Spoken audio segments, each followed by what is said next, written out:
Senior Colonel Chu quieted down very quickly. After the two of them chatted for a while, he typed another line of words. Tell her that you have a friend who also wants a projection touch watch. Ask her if she can buy it. Sister Xia, this watch of yours is so useful. It's much better than our phones, Lu Ning said with a smile. I have a few close friends that got very jealous of me. They all wanted to snatch my watch. Do you have any extra watches? If possible, I want to buy some for my friend. Buy a watch. Zhang Yixia hesitated. If you can't, then forget it. Ooh. Zhang Yixia gritted her teeth. Ning, I'll go ask the supervisor. If it's okay, I'll contact you again. All right, then I'll have to trouble you, Sister Xia. The call ended, and the projection disappeared. Everyone heaved a sigh of relief. This was the first time they had seen an alien. It's so magical. The aliens look exactly like us. Didn't Captain Zhang Tao and the others talk about this before? That's different. Hearing about it and seeing it with your own eyes are two different things. Yeah. Hey, listen, this alien actually speaks Chinese. While everyone was discussing, Chief Engineer Yang and Senior Colonel Chu walked into the quiet room. It seems like you guessed right. The aliens want to trade with us. Yes, I just don't know what they want. Senior Colonel Chu wanted an answer. If the aliens really damaged the spaceship, they would definitely want some resources to repair it. At the moon base, just like how Lu Ning had a circle of people standing behind her, Zhao Yu and the others also stood behind Zhang Yixia. However, while Lu Ning could only see Zhang Yixia on the screen, Zhao Yu could see Lu Ning and everyone around her. And no, Zhao Yu still hadn't made an appearance to Earth yet. Naturally, Zhao Yu saw Colonel Chu with his tablet. He saw him typing with it, and he could tell that the man was a very important figure. Truth be told, this was the first time he had met a government official of Great Xia. Uncle Da, have you connected to Earth's network? I'm connected. Earth's network security technology is not very advanced. We've managed to hack it without being found. We now have access to every region except those without the internet. Very good. Upload everything to the database. Zhao Yu nodded and turned to Zhang Yixia. Get it? Business first, then friendship. Do you understand? I know, sir. Zhang Yixia said with a smile. Seeing that she understood, Zhao Yu didn't bother to say too much. For the next half a day, both sides waited. The people on Earth were a lot more anxious than Zhao Yu and his androids. The think tank members of the Earth United Defense Agency, which had been merged by the 4 major countries, were constantly analyzing the situation. Even after drawing out all the possible scenarios, the higher-ups could not help but to worry that the trade wasn't happening. Finally, when night fell, Zhang Yixia called Lu Ning again. Ning, after I hung up the phone, I went to look for my supervisors immediately. He didn't have the authority to give out more touch watches, so I went to ask his superiors instead. I kept asking, and just then, I got a response. Right now, Lu Ning was no longer surrounded by colleagues from the Great Xia Space Agency, but members of the Earth Joint Defense Agency. It was a different base that she was in now. Everyone stared at Zhang Yixia, waiting for her next words. Sister Xia, what's the result? While waiting, many negotiation and body language experts had analyzed the possible conversation that might happen next and informed Lu Ning of all the countermeasures in advance. A smile appeared on Zhang Yixia's face. The higher-ups have agreed. They've decided to give your Earth friends another batch of watches. How many? That depends on how many friends you have. Lu Ning counted with she fingers, counting all of her aunts one by one. In order to make up the numbers, she even made up fake people. After counting, she said nervously, 87 watches. Sister Xia, am I asking for too much? It's fine. It's just a watch. Zhang Yixia's tone changed, and she said with a troubled expression, we can give them away, but we don't have any plans to visit Earth in the short term. Senior Colonel Chu quickly took out his tablet and typed a line of words. What a coincidence. We of planet Earth happen to have plans to go to the moon. We can ask a friend to help us bring some along. Lu Ning paused for a moment and then said, in addition, our leader also wants to give out some presents from Earth. Your leader? Zhang Yixia hesitated. Are you representing Earth? Right? Lu Ning was a little uneasy. He had already messed up his routine and did not follow the body language expert's teaching. Besides, she already felt guilty for taking advantage of Zhang Yixia's feelings. Senior Colonel Chu sighed. He had not expected this.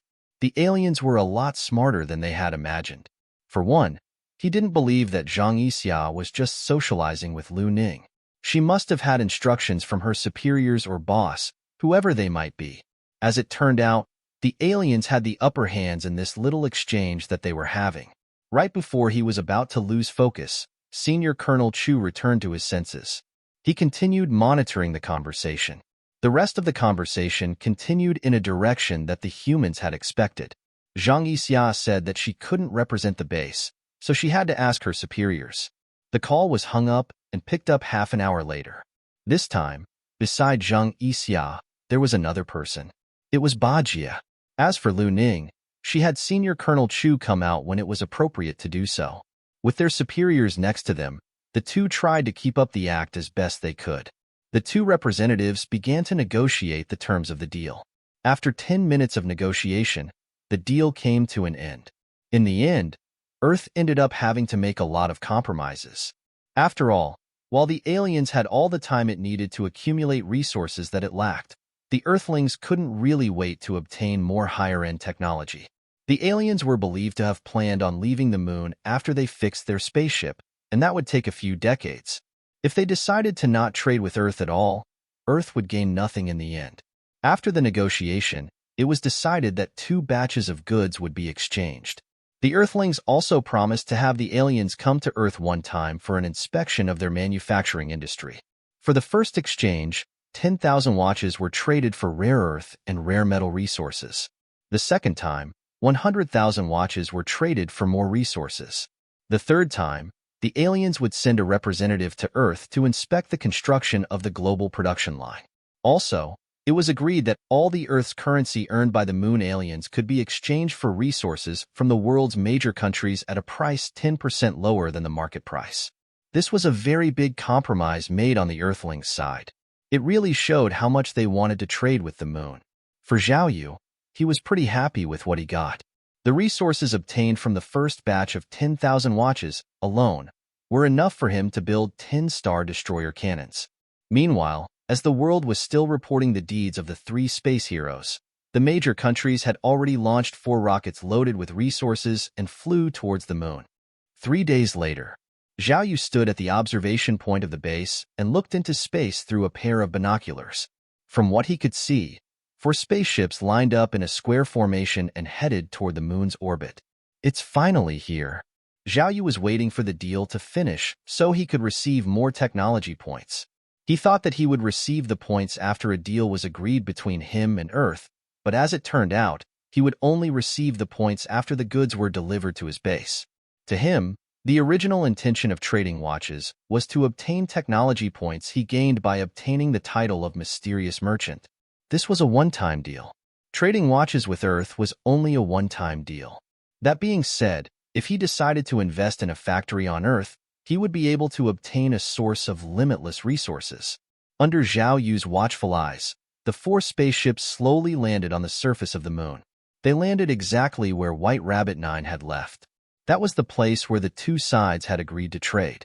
There were a large number of Zyaotians, and they were already on standby. They activated their jammers as soon as the spaceship landed. Earth Alliance Defense Agency. This was the first time they had made a deal with aliens. All the staff of the newly established defense agency were on standby, keeping an eye on the 4 spacecraft. On the spaceship, there were not only the resources needed for the trade, but also various detection equipment. The major countries had gathered many experts to come up with ways to bypass Xiaoyan's jammer. They were eager to figure out a way to not have their signals blocked on the moon. All data is good. The spaceship is landing. Landing successful. All detectors activated. Activation complete. Next, we'll see if it works. Not far from Colonel Chu, there was a row of 16 screens connected to the equipment on the 4 spaceships.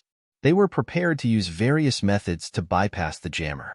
Each of the screens represented 1 detection equipment, which meant that there were 16 of the detection devices. Whoosh! As soon as he finished speaking, the 16 devices in front of him instantly went dark. It's all black? Colonel Chufrowned. From the looks of it, all 16 attempts to connect signals on the moon had failed. It seemed that alien technology was more powerful than they had imagined. It would take Earth a lot more work to try not having their signals jammed. Colonel Chu wasn't the only one who was unhappy. The experts and scholars who had set up these experimental methods were all very sad. Is it possible that the equipment malfunctioned? Impossible. Right now, the spaceships are on the agreed trading location on the moon. The aliens must have jammed the signals again. A minute later, the 16 screens returned to normal. From what they could see, all the resources inside the spaceships had disappeared. What replaced them were the 10,000 watches that were placed in the 4 spaceships. Only the watches are left. The transaction is considered complete. Control the spaceship and return. The transaction has been completed. You have received 850 technology points. On the moon, after Shout Eon moved the resources away, Zhao Yu received the system's reward of technology points. Including the remaining points that he had not used in the past few days, Zhao Yu now had a total of 1,150 technology points. We can build a spaceship now. Zhao Yu took the technology points and went straight to the control room. He planned to build the spaceship with the dual-core power system that was worth 500 technology points. Zhao Yu found a nuclear-powered and magnetic dual-core spaceship and clicked on the exchange button. As soon as he did, a notification popped up on the screen. You need to first purchase a disc-shaped spaceship and a U-shaped nuclear spaceship for this exchange. There are prerequisites, as expected. Previously, Zhao Yu had also seen items that cannot be purchased unless certain conditions were met. He wasn't surprised with what he was looking at. He now had 1150 technology points. The disc-shaped spaceship was worth 400 technology points, and the U-shaped nuclear spaceship was worth 450 technology points. He could buy everything with the money he had, but he wanted to use 500 technology points to exchange for the gravitational lens. Gravitational lenses were the upper limit of detection methods that could be exchanged for level 1 bases. They could detect everything through gravitational waves, whether it was natural celestial bodies or man-made celestial bodies. As long as they had mass, they could be discovered by gravitational lenses. After thinking for a while, Zhao Yu pulled up the list of gravitational lenses and clicked on the exchange button. Gravitational lens purchased successfully. That would be 450 technology points. Zhao Yu picked a place and set up the production line before turning to look at the spaceship. With the remaining 700 technology points, he could only make one of the 2 spaceships. Zhao Yu thought for a moment and copied the detailed data of the 2 spaceships. He left the control room and found the butler. If we are only traveling between Earth and the moon, the disc-shaped ship will be faster. However, if you want to install weapons onto the vehicle, the U-shaped spaceship is a better choice. What? What do you mean? Zhao Yu was stunned for a moment. Adding weapons to the disc-shaped spaceship will affect its speed? Yes, the disc-shaped spaceship is much smaller than the U-shaped spaceship. In order to increase the magnetic force, the entire spaceship frame is made up of a special structure. Adding weapons will definitely disfigure this structure and eventually cause the speed to decrease. The U-shaped spacecraft relies on the nuclear fusion reactor to propel itself. Although the power system alone takes up 1/3 of the spacecraft, the remaining 2/3 can be equipped with weapons without affecting traveling speed. What about the speed? The maximum speed of the disc-shaped spaceship inside the planet is 100 machine. After leaving the planet, it will weaken. The fastest speed between the Earth and the Moon is only 4.5 hours. The U-shaped spaceship has 2 power modes. The speed of conventional nuclear power in space is about 50 machine inside the planet. Due to the influence of air friction, it will be slightly reduced. In addition to conventional propulsion, the U-shaped spacecraft is also equipped with nuclear pulse propulsion. It can provide 200 times the speed of sound for no more than 10 minutes at a time. What happens if it exceeds 10 seconds? Zhao Yu asked curiously. It will explode. The advantages and disadvantages of the 2 types of flying ships were told, and Zhao Yu began to think. His current purpose in building the spaceship was to build a factory on Earth and sneak around Earth. From the looks of it, a disc-shaped spaceship was more suitable for the job.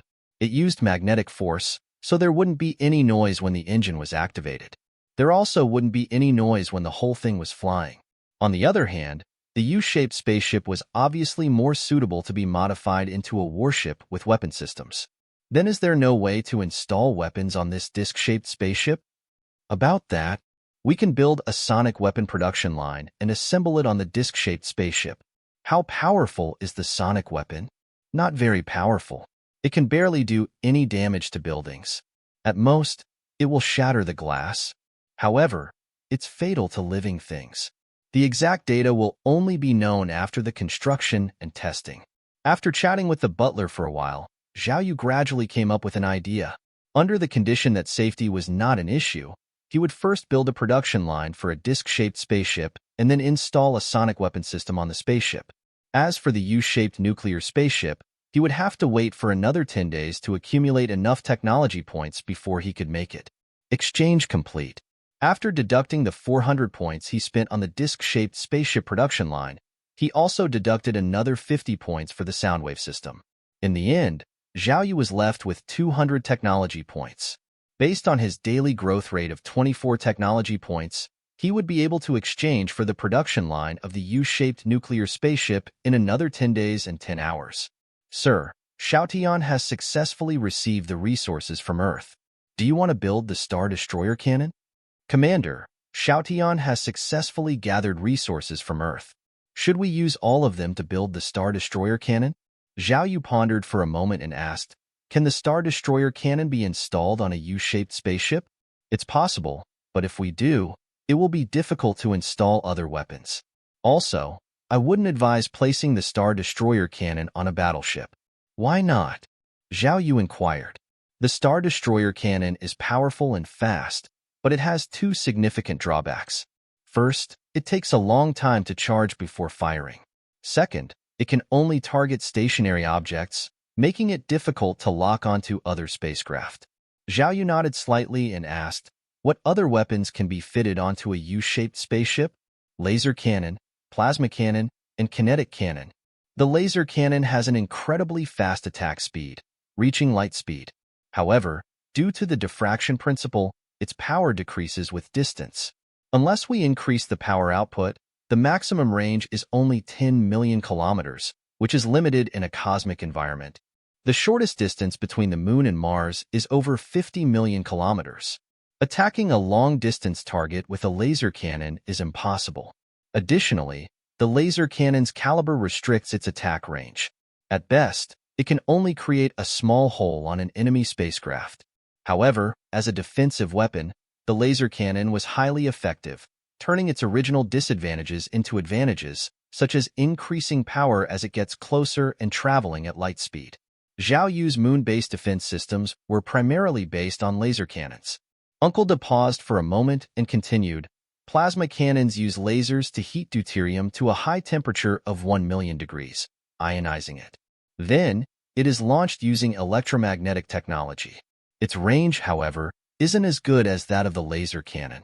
When it comes to attack capabilities, kinetic cannons have the edge over the previous two weapons. In a cosmic environment, the range of kinetic cannons is virtually unlimited. However, their power isn't very strong, which is both a disadvantage and an advantage. Currently, our kinetic cannons are available in two models, railguns and coil guns. The railgun-fired projectiles have frictional contact with the track, and their power also decreases with distance. However, they have a high firing rate, and the projectiles are light, providing an advantage when fighting a spaceship in space. The coil gun has slightly more power than the railgun and is also a standard weapon on battleships. As Uncle De explained, he projected a 3D image showcasing the strengths and weaknesses of each weapon. Among the four weapons, the laser cannon was the most powerful. It could fire at close range, giving enemies little chance to dodge. However, its firing rate was limited and intervals were needed between each shot. It also took up a lot of space. In the same area, 10 railguns could be installed instead of a single laser cannon. In terms of targeting electronic devices, plasma cannons had the upper hand. The other two kinetic cannons were more versatile. A railgun could fire 100 shots in a second, but its power was limited. Its ammunition was small and light, making it primarily useful for destroying enemy battleships. Uncle De thought for a moment before adding, regarding fighting other spaceships in space, I have only been able to simulate scenarios based on available data. We still don't know how things will play out in actual combat.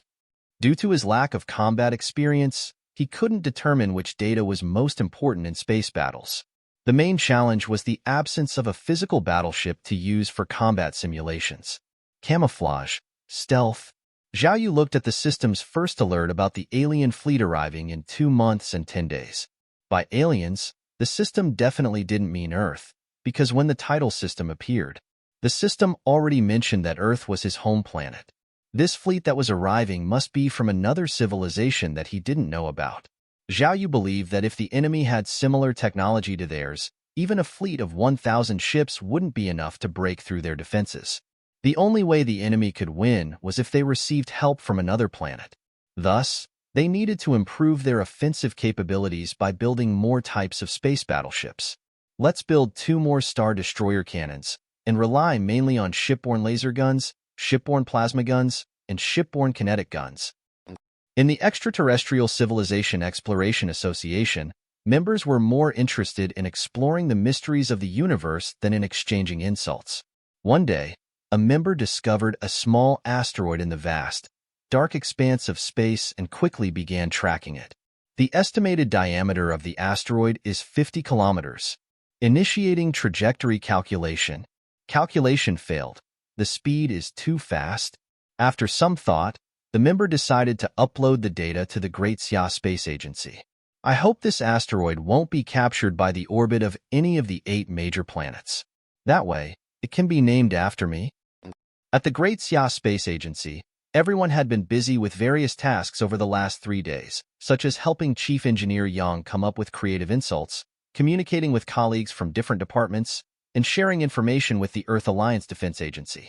Sun Mingyuan was working when he received an email from the Extraterrestrial Civilization Exploration Association, a private organization that the space agency maintained contact with. He was aware that at least half of the unknown signals in the universe came from amateur enthusiasts, so he casually opened the email without much surprise. What? An asteroid? Its diameter is 50 kilometers. After considering the situation, Sun Mingyuan quickly used the advanced equipment at the Great Xia Space Agency to calculate the asteroid's trajectory. Calculating orbit trajectory. There is a 0.01% chance of it hitting Earth. This is serious. Although the chance of the asteroid hitting Earth was only 1 in 10,000, it still posed a significant risk. Sun Mingyuan immediately reported the details of the asteroid to the appropriate authorities. 3 more days had passed. Unknown to the public, 4 spaceships carrying alien cargo had landed in 4 countries. Following the plan, each country immediately sent the watches they received to newly established research facilities. Experts there began to study the technology and principles behind the watches, hoping to unlock their secrets. At a regular meeting of the Earth Alliance Defense Agency, Thomas voiced his concerns. Do you ever feel like things are going a bit too smoothly? Can we really trust these aliens to be as friendly as they seem? The idea of cooperation between the strong and the weak seemed unbelievable to Thomas. Jax nodded in agreement. If the aliens on the moon don't have any means to attack us, or if their weapons were damaged during the landing, then doesn't this deal we're making give them a chance to repair their weapons? I'm with you guys. Something doesn't feel right. That alien base is enormous. It's got 180 floors. It must have taken them a long time to build something like that. They might have even taken people from Earth to help them. If that's true, their technology has to be way ahead of ours. Who knows, they could have probes all over Earth and the moon, said Chief Engineer Yang. But when White Rabbit 9 landed on the moon 17 days ago, it seemed the aliens were unaware of its presence. It was only by accident that they captured it, and they took more than 10 days to discuss before returning it, Chief Officer Yang continued. Don't you think something's fishy here? Chief Officer Yang asked. Colonel Chu nodded slightly and said, perhaps the aliens allowed White Rabbit 9 to be captured and forced them into contact with us. Then my previous idea was correct. Their weapon systems might really be damaged, so they're being extra cautious, Thomas said. From a logical perspective, that does seem to make sense, agreed Jax. But could our current behavior of supplying resources actually encourage them to repair their weapon systems? Everyone fell silent for a moment. After a while, Thomas seemed to have an idea and said, I think we need to verify my assumption. We should check if the aliens on the moon really have no weapon systems. Chief Engineer Yang Fronet. How do we verify it? They're far away on the moon. We can't do anything about it. Isn't there a second deal? Thomas said confidently, during the second deal, we will send a spacecraft up there, and we can make some modifications to it. For example, we could install an explosive on one of the spaceships, set the signal cutoff as the detonator, and see what happens when we detonate it. No way. Colonel Chu immediately rejected the idea. Despite being quite radical himself, he joined the Earth Alliance Defense Agency under the order of his country's government. His considerations had to be extra careful. If your assumption turns out to be wrong and the aliens actually have weapon systems, who will be able to withstand their wrath? What if your actions put Earth in an even more dangerous situation? Thomas argued, we don't necessarily need explosives. We can tamper with the fuel, causing it to explode naturally. Even if the aliens don't approve, we can argue that our technology is inferior to theirs. He continued, as you mentioned earlier, the strong don't entertain excuses from the weak. If they feel offended, they'll certainly retaliate. Colonel Chu shook his head, disagreeing. I think this proposal is too risky. We shouldn't take such a chance. Thomas scoffed, your country is too conservative. If we send resources to the moon and aliens use them to create weapons against Earth, you'll be responsible for humanity's destruction. Chief Engineer Yang chimed in, siding with Colonel Chu. But what if the aliens are actually friendly, and we attack them, causing Earth's destruction? We'd be responsible for humanity's downfall, too. Both scenarios carried the risk of Earth's destruction, making everyone uneasy. The meeting concluded, and as the person in charge, Colonel Chu decided against provoking the aliens first. After the meeting, Thomas and Jax waited until everyone had left, discussed their plans further, and then dispersed. Back in Maine, Thomas held another meeting to discuss whether to test the aliens based on his suspicion. Eventually, Thomas decided to take matters into his own hands. Let's modify the spaceship and program it to explode upon landing. In that case, should we still bring the resources? Yes, of course. Our spaceship will explode due to a technical failure, not because we intended it to. At the Great Xia Space Agency, asteroid K-80 45788 is approaching. It's 50 kilometers in diameter, moving at 80 Mach, and is expected to pass by Earth in 5 days. There's only a 0.01% chance of impact. Continue monitoring and send the relevant data to other space agencies, Chief Engineer Yang ordered urgently. Back at the agency, Chief Engineer Yang quickly addressed the situation. We need to activate the defense plan according to procedure. Inform the military, he instructed. Upon hearing this, someone whispered, we can't intercept something moving at 80 Mach. Just follow the normal procedure. Follow the normal procedure. Chief Engineer Yang insisted calmly. With only a 1 in 10,000 chance, there's no need to worry. We've faced similar situations before, and everything turned out fine. Let's trust our past success and stick to the protocol. Once the Great Xia Space Agency released the asteroid news, it began to spread online. Some sensationalist headlines read, Massive asteroid approaching Earth, and will the world end in 5 days, despite the extremely low probability of an impact. However, not everyone was concerned. Some people joked, the space agency has been doing this for decades. Every year, there would be at least 2 asteroid stories, but they never hit us. Others argued, this is just part of the space agency's job. They need to maintain a presence to secure funding. The news didn't create much of a stir, and subsequent reactions were muted. As some internet users pointed out, people had become immune to the threat of asteroids hitting Earth. There were even some who didn't care at all.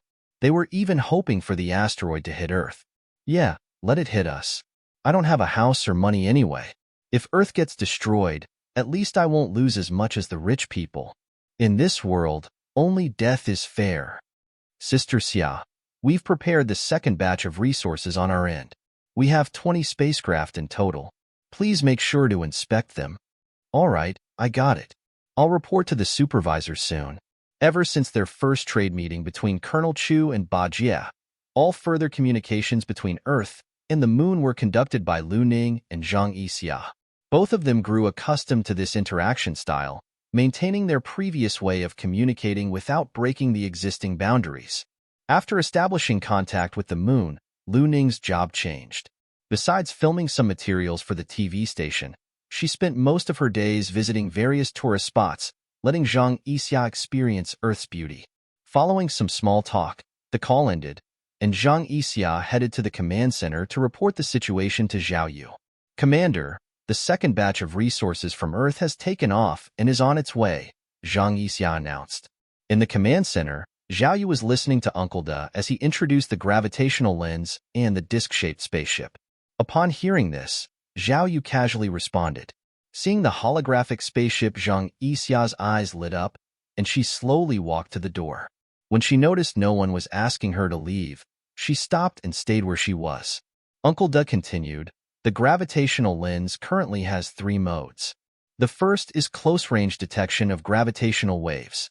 With our gravitational lens as the center, it radiates outwards, and any independent celestial bodies weighing over 100 grams within a diameter of 10 million kilometers can be detected.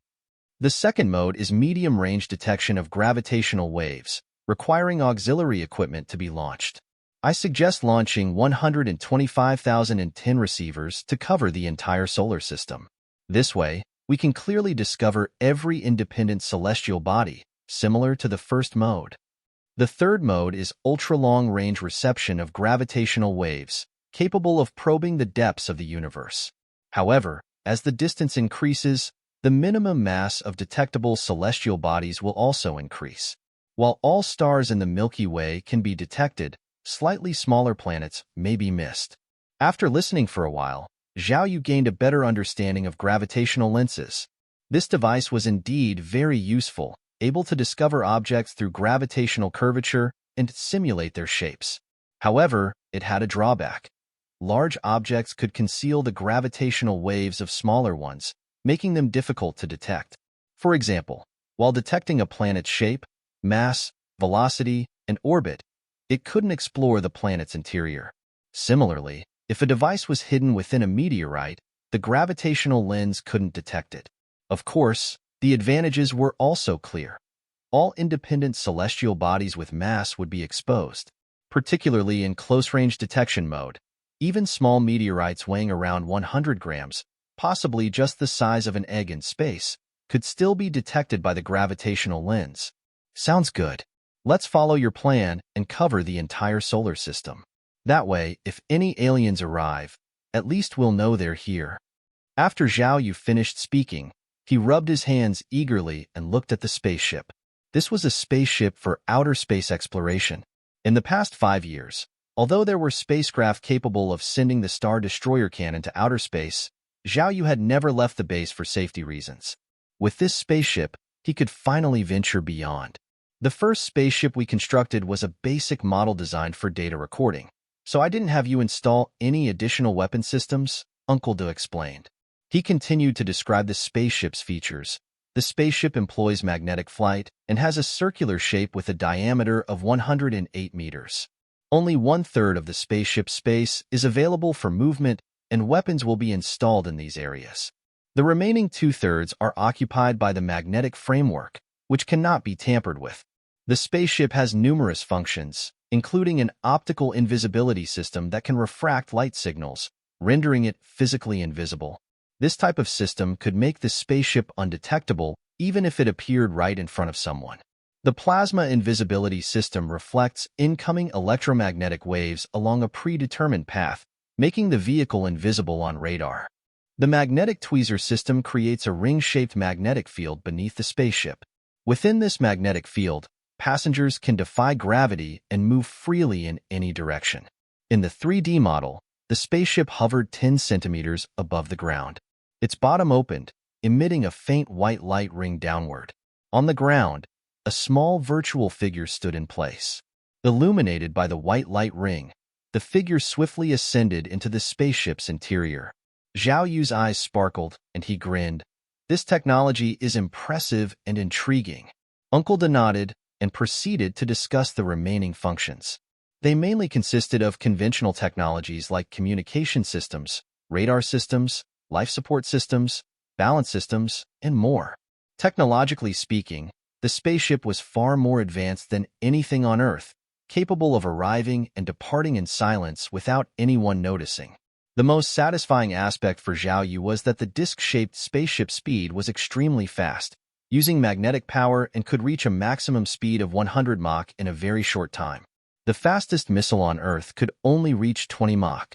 This meant that even if there were no weapon systems installed on the spaceship, there would be no danger. Of course, Zhao Yu did not plan to go to Earth before the U-shaped spaceship was built. It was better to be safe than sorry. When the time came, even if he had to go to Earth, he would definitely bring along the entire escort fleet to deal with all possible crises. Commander, now that the spaceship is built, why don't I help you test fly it? Zhang Yuxia, who was beside them, spoke up. Are you thinking of going to Earth? Zhang Yixia scratched her head. Zhao Yu shook his head, realizing he did need someone to test drive the spaceship. Zhao Yu nodded and said, "We'll keep the first spaceship for Uncle De records. When the second one is ready, you can take it to Earth. Just make sure to keep it invisible the whole time, so it doesn't get spotted." Yay! 3 days later. Kiki. On the surface of the moon, 20 rockets from Earth landed one after another. This was the second trade between Earth and Moon. At the underground entrance, Xiao Tian and his team were already on standby, ready to go out and receive resources at any time. Earth's spacecraft were outdated, with a conical shield resembling a parachute on the head and flames continuously spraying out from the bottom of the rocket to slow down the spacecraft's descent. Most of the rockets landed smoothly towards the designated location, but one of the rockets experienced a malfunction when it was still several thousand meters away from the ground. One of the bottom thrusters suddenly extinguished. The whole rocket instantly lost balance, and the body began to tilt. Kiki. Kiki. The plane twisted a few times in the air, but it could not stabilize itself. The trajectory of the landing also changed, and it started to fall towards the craters where Xiao Tian was hiding. This was the only entrance to the moon base that was exposed to Earth. Although it was far from the core of the base, it was still part of the base. Just as the rocket was about to hit the ground, a light screen suddenly rose from the ground. The Earth Alliance Defense Agency had set up 20 large screens in a row, each displaying live footage of the 4 major countries' rockets sent to the moon for trade. With the experience of the first trade, Colonel Chu and the others seemed calm as they issued orders without hesitation. "Something's wrong," a staff member suddenly shouted, pointing to one of the screens. The rocket was just about to land. Everyone turned to look. The image on the 10th screen began to shake violently. "What's going on?" "I don't know. The camera is very unstable. Either the camera stand is loose, or there's a problem with the rocket. Switch to another screen." But after cutting to several other screens, the footage was still the same. This meant that the entire rocket was shaking, not just the camera stand. Switch to another rocket's camera. Instantly, the footage on the other 19 screens changed to show the outside of the rockets. The screen clearly displayed a flame at the bottom of the 10th rocket that had gone out. "Whose rocket is that?" Colonel Chu asked urgently. His staff member glanced at Thomas and replied, "It's from me." Colonel Chu immediately turned to Thomas and said directly, "Tell your country's space agency to report the situation." The Earth Alliance Defense Agency did not have control over the 20 rockets, and all footage shown on the screens was transmitted from the 4 major countries' space agencies. "I'm calling now," Thomas said while pretending to not know what was happening. He then went on to contact his people. "It's too late." A staff member switched the camera to the outside, and the rocket could be clearly seen falling towards the ground. Its destination was the crater where the entrance to the alien base was located. "What's going on, Thomas?" Colonel Chu asked angrily. "How should I know? I'm standing here right now. I'm not on the rocket, so how should I know?" Thomas didn't even bother to make the call, raising his hands innocently. "Damn it, you idiots!" Colonel Chu cursed, and although he already had an idea of what was going on, he didn't have time to think further, staring nervously at the 10th screen and observing the situation on the ground. If this rocket were to destroy the entrance to the alien base, what would they think? Would it lead to war? Unconsciously, Colonel Chu's arms began to tremble. He was worried that this incident could lead to the destruction of Earth. On the screen, as the rocket approached the ground, the camera shook more and more violently, causing the hearts of all the staff to tremble with it. Just as the rocket was about to crash into the ground, suddenly, a white light flashed. On the 10th screen, flames flickered and then it went completely dark. Everyone quickly looked at the other screens, and the next second, they all had stunned expressions on their faces. In the images, a white light screen enveloped the outer shell of all 19 rockets, with smoke and fire spraying outside the screen. The visible shock waves surged towards the camera, but before it could reach it, it was stopped by the light screen. The command center suddenly became quiet, and everyone looked bewilderedly at the scene before them. Under the protection of the white light screen, the remaining 19 rockets that were at risk of being destroyed by the shockwave from the crashed rocket landed safely and intact. "Commander, look here." At this moment, a staff member pointed to a screen on the side and shouted. Colonel Chu turned his head to look. It was the camera from the rocket farthest away from the crash. The camera was pointing towards the ground.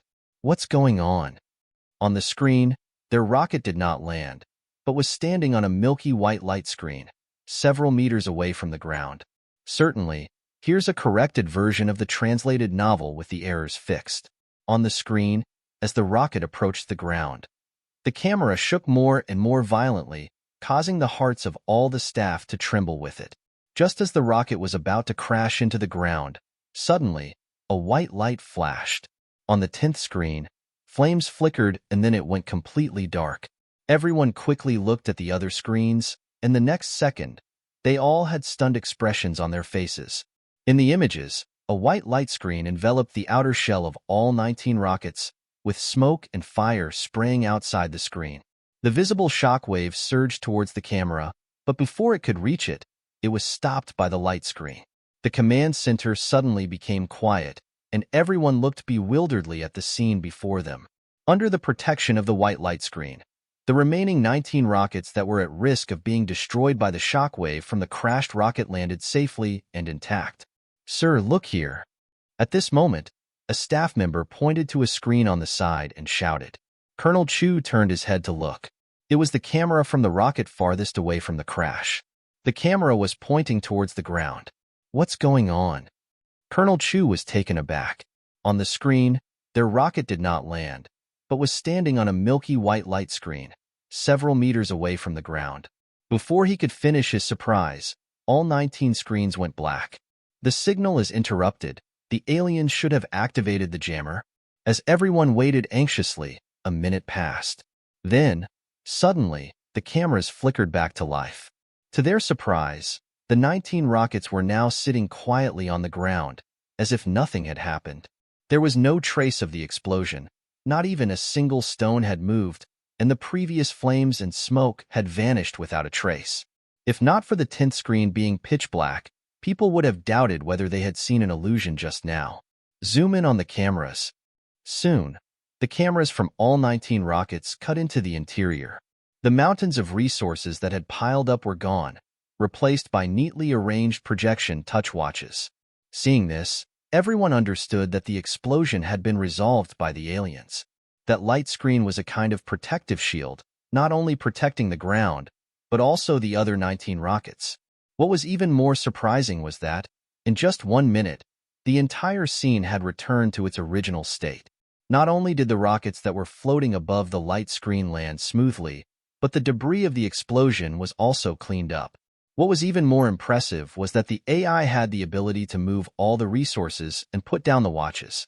This sudden situation had been easily handled by the automatic defense system of the alien base and some AI that collect resources. As the group tried to process what they had just witnessed, someone murmured to himself, "Is this alien technology?" At the moon base, "Commander, a rocket from Earth just exploded." "Huh. Is there any on-site footage?" Zhao Yu asked. Yes. Uncle Da pulled up the video and played the entire scene of the rocket crashing and the protective shield deploying. After watching it, Zhao Yu nodded slightly and asked, "Only one nozzle went out, so it should be a rocket malfunction. Are the resources still intact?" "Except for the rocket that exploded," which lost most of its resources. The other 19 rockets are fine. Uncle Da paused for a moment. Commander, do you think this was really just a malfunction? What do you mean? Zhao Yu narrowed his eyes, suspecting something. The trajectory of the rocket that crashed happened to be at the entrance to our base. This is quite a coincidence. Furthermore, this rocket had a total of 16 thrusters. I just calculated that, in order to have that falling trajectory, one nozzle on the left must go out at a height of 3,144 meters. This probability is very low, only 0.001534%. If we include the time it takes for the rocket to fly from Earth to the Moon in the denominator, the probability becomes even lower, Uncle Da explained. Zhao Yu stared at the pause screen of the rocket with one nozzle out and wore a perplexed expression. What are you suggesting? This might not be a coincidence. This might not be a coincidence. Uncle Da's voice became cold, laced with a hint of anger. I think Earth is trying to provoke us. Does Earth really dare to provoke us? Zhao Yu was skeptical, thinking that Earth wouldn't be foolish enough to provoke them without fully understanding their capabilities. At the very least, he wouldn't dare to do so if he was in their shoes. That's the truth. Uncle Da insisted. Perhaps it was really an accident. Let's not rush to conclusions. Send Ba Jie to negotiate and find out what's going on, Zhao Yu suggested, shaking his head slightly. Earth Alliance Defense Agency. Thomas, you owe us an explanation. You owe one to the aliens, too. Colonel Chu's face twisted in frustration. What explanation do you want? We didn't plan for the rocket to malfunction.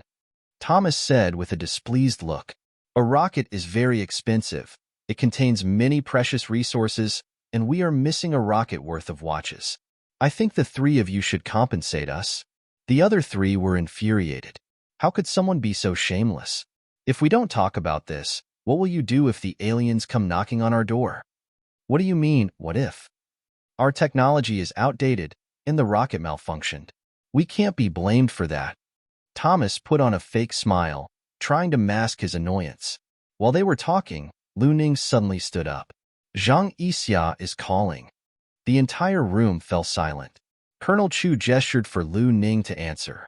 The call connected, and a holographic projection appeared, with Ba Jie appearing next to Zhang Yixia. As expected, the supervisor was here. Everyone's heart trembled. This supervisor must be representing the aliens. Sister Xia, I just received news that one of our rockets malfunctioned and nearly caused a disaster. We apologize for the incident, Lu Ning said. Zhang Yixia was about to say something, but Ba Jie interjected in a cold tone. Get your manager out here to talk? Lu Ning panicked and looked to Colonel Chu for guidance. Colonel Chu took a deep breath and walked over to Lu Ning, who turned on her half-mirror to capture the surrounding environment. Seeing Colonel Chu appear, Ba Jie didn't waste any time and got straight to the point. On the moon, your rocket exploded at the entrance of our base. What is the meaning of this? Colonel Chu pursed his lips and looked apologetically. It was an accident. We didn't anticipate such a mishap. As you know, our Earth Alliance has only recently begun to explore space, and we're still at the rocket stage of space travel. Ba Jie interrupted. The explosion triggered automatic defense system at our base. We consider this a declaration of war. Colonel Chu gave Thomas a hard stare before reluctantly explaining that Earth's technology was still lagging behind and fortunately, no damage was inflicted on the other side. He knew that the conflict between him and Thomas was internal, while the one with the aliens was external. Shifting the blame to Thomas would be short-sighted when facing the aliens. No damage caused? Ba scoffed. We activated the energy shield to defend against your rocket explosion and consumed a huge amount of resources. How are you going to compensate for that? We're willing to compensate for any reasonable losses, as long as the friendship between our two sides remains intact, Colonel Chu replied. Then how about 5 times the amount of traded resources as compensation? Ba Jie immediately proposed a number. Colonel Chu hesitated for a moment. It wasn't a substantial amount of resources, and any of the 4 countries could provide it, but he couldn't make the decision alone. Can we discuss this further? Sure. The communication ended. Colonel Chu turned to Thomas and said, You heard what they said. You'll have to pay 5 times the amount of resources for this trade. That's impossible. Thomas protested like a squawking duck. That's way too much. Their energy shield couldn't have consumed that many resources. The two sides began to discuss the issue. No matter what Colonel Chu said, Thomas would not budge. In the end, his said, Unless what? Colonel Chu asked. Unless the aliens can show us how much resources they have lost. Then, we'll accept whatever amount they've lost. Colonel Chu's eyelids twitched in disbelief. You're not giving up, are you? During the conversation, Thomas made a few phone calls. He thought he was going to ask if compensating 5 times the amount of resources would be acceptable, but instead, he decided to probe the aliens further. Thomas saw Colonel Chu's reaction and stopped pretending, saying with a faint smile, The aliens' defense system is indeed powerful. Their energy shields are something that our Earth has yet to develop. But have you noticed that their negotiations are weak? If they really had a very powerful attack, they would have launched it already. But in the end, during the negotiations, they only asked for compensation, he smiled and said. Colonel Chu frowned. That's what you guys think. We've always been polite before resorting to force. The aliens probably think the same way. Courtesy before violence is the way of the weak. A truly strong person should use their strength to suppress them, Thomas said confidently. If you don't agree, fine. You can compensate the aliens with the resources they want. We have no objections either. Colonel Chu felt powerless and could only make a phone call to see what his superiors had to say. Half an hour later, he received the order to wait and observe. This indicated that they believed the aliens' reaction was too weak and not characteristic of a high-ranking individual facing a lower-ranking one.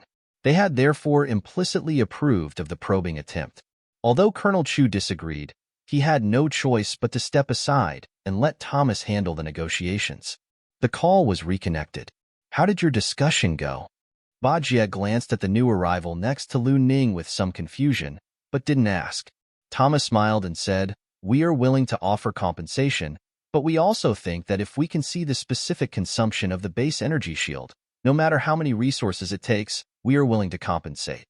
Ba Jie frowned and said, The base energy shield is the core of the base's defense, and we cannot allow you to see it. Seeing Ba Jie's weak attitude, Thomas was pleased and said, Well, we can't do anything about that. Hey friend, why don't you go back and ask your boss if it's possible? The call was disconnected again. Ba Jie turned to Zhao Yu, grinning. Commander, how was my acting? Did I look like a leader? Zhao Yu rolled his eyes and shook his head. You're too soft. As a person who came from Earth, he had already detected the probing intentions from Thomas. But he couldn't interrupt the real-time call, for fear that the other side would hear him. From this point, he suddenly realized that the androids under his command, even if they looked human, they were not truly human. They had no emotions and desires. Even if he installed a set of programs that was designed to let them have emotions, their behavior was very rational and logical. Humans, on the other hand, sometimes acted irrationally. For example, in this situation, Ba Jie should have been furious and felt offended as a high-ranking alien. But he didn't understand these concepts and couldn't express them. Furthermore, Zhao Yu noticed another problem. The main direction of their base's development was in the fields of science and engineering, which were based on the laws of the natural world. Subjects such as sociology, philosophy, economics, humanities, linguistics, and psychology, which were part of other human groups, were all very poorly developed. It was like Ba Jie's social and interpersonal skills had a limit, which was the same as Zhao Yu, while in most cases were inferior to Zhao Yu. Now, the people of the Earth probably think that we don't have any means of attack. They think we're easy targets that can be manipulated at will. After careful consideration, Zhao Yu made up his mind and said slowly, It looks like we need to find an opportunity to fire a shot and demonstrate our military power. We need to establish our position and let the Earth people understand where they stand. Mission: demonstrate military power, fire a Star Destroyer cannon at Earth. Reward: 1,000 technology points. Zhao Yu was surprised when the system gave him a mission just as he was thinking about how to establish his authority and show off his strength. Not this mission. The mission was to fire a Star Destroyer cannon at Earth. No way. I don't want to destroy Earth. Zhao Yu was alarmed. A Star Destroyer cannon was a colossal weapon capable of causing catastrophic damage. He had envisioned just firing a laser or an electromagnetic cannon to blowing up a few uninhabited islands to demonstrate his power. But the system had something else in mind. Although he did not want to destroy the Earth, the reward of 1,000 technology points was too tempting for Zhao Yu to ignore. After thinking for a moment, he asked Uncle De, "If we fire the Star Destroyer cannon at Earth, can we do it without harming anyone?" Uncle De was taken aback at first, but then he became ecstatic and replied, "Let me calculate it," he said. After a moment, he identified a suitable location, the Pacific Ocean. It was a good location, a vast expanse of water far away from any landmass, with very few signs of human activity. This is the furthest location from human activity, and direct deployment won't harm anyone. There will be some minor after effects. What kind of effects? Zhao Yu asked.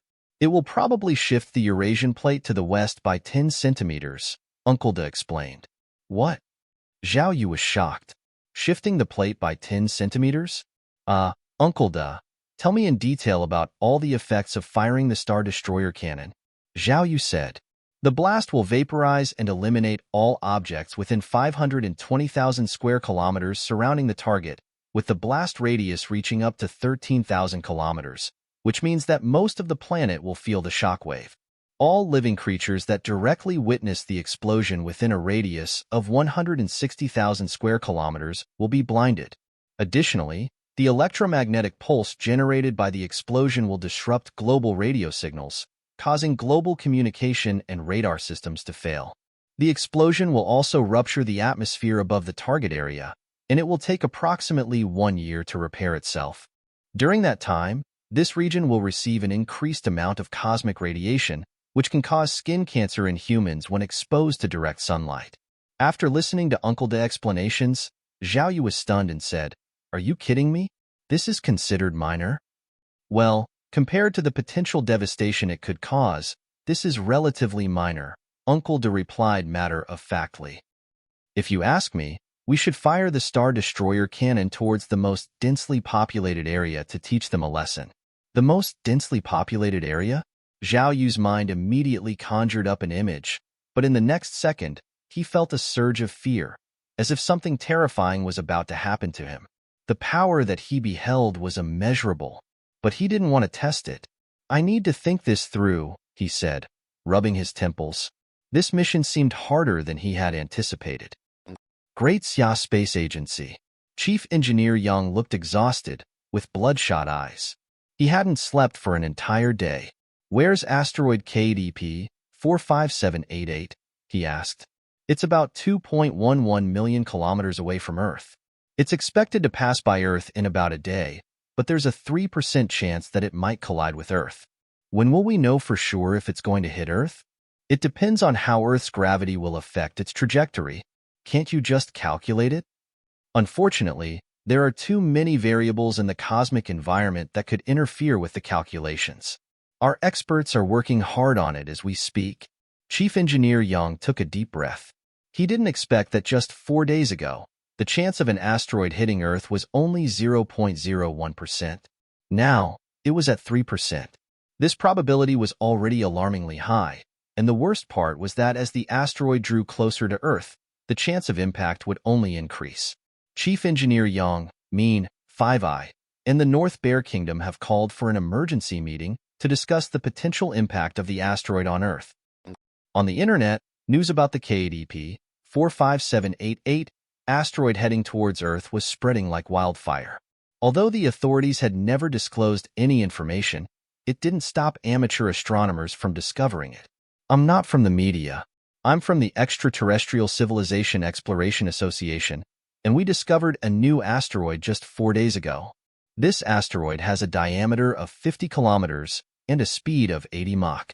Most importantly, it's headed towards Earth. According to calculations, there's a 3% chance that it will collide with Earth." At first, people didn't pay much attention, thinking it was just like before, where some media was exaggerating. But as more and more authoritative amateur astronomers came forward, stating that there was indeed a high chance of the asteroid hitting Earth, a lot of people started to panic. Is this the end of the world? Is Earth going to reset? Some speculate the asteroid might carry a zombie virus. Better prepare for the apocalypse. Haha, I've already built a bunker. Ladies are welcome, no men. Most internet users still commented in a playful manner. However, some began looking into the asteroid's data. 65 million years ago, the asteroid that wiped out the dinosaurs had a diameter of only 10 kilometers, but the asteroid heading towards Earth now has a diameter of 50 kilometers. For those hoping to fight zombies, it's time to give up. If this asteroid hits Earth, it will be far worse than the extinction of the dinosaurs. The most probable outcome is extinction, including but not limited to humans. Maybe all of Earth's organisms, whether they walk on land, fly in the sky, or swim in the water, will disappear completely. At first, people were optimistic, thinking that a 3% chance wasn't significant, and Earth's luck wouldn't be that bad. However, within half a day, the probability of the asteroid colliding with Earth suddenly skyrocketed. Latest news, the KDP 45788 asteroid is 1.05 million kilometers away from Earth, and its trajectory is beginning to change, seemingly captured by Earth's gravity. Disclose the data. According to my friend who works at the space agency, the probability of the asteroid colliding with Earth has now increased to 15%. Panic began to spread. People started hoarding supplies, and some even brought their families to live in subway stations.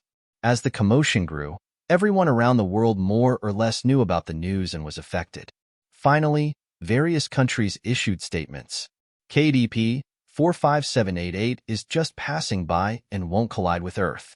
Please don't panic, and unscrupulous media should not spread false news and cause more anxiety. This is an expert program, and we have invited Wangda Fa, a renowned astronomer and global expert in space observation. He has discovered 13 asteroids, one of which was even named after him. This indicated his significant contribution to the field. Mr. Wangda Fa, what do you think about the news that the KDP 45788 asteroid might hit the Earth, which some self-proclaimed experts have reported on the internet? Haha, I only have 4 words for the fake news spread by these amateurs. And which 4 words are those? It's all just nonsense. Wangda Fa said confidently, this asteroid will definitely not hit the Earth, it will only pass by.